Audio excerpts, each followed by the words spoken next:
Absen hari ini berlaku. Kenapa? Iya.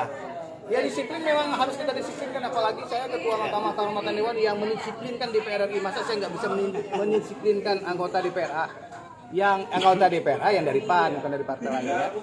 Jadi semua DPRK dan DPR dari PAN wajib disiplin, mengikuti arahan ketua umum dan arahan ketua DPW. Tidak ada kebutuhan di PAN. Oke? Bere. Siap. Demikian musyawarah wilayah ke-6 Dewan Pimpinan Wilayah Partai Amanat Nasional Provinsi Aceh, Muswil ke-6 DPW PAN Aceh yang tadi dilaksanakan secara virtual bersama DPW PAN di Maluku Utara dan Maluku.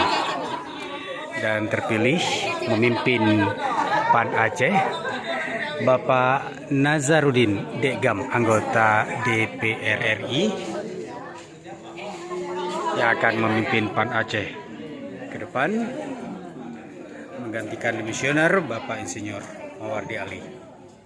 Dari Kriyat Hotel Banda Aceh, Aceh Reporter melaporkan.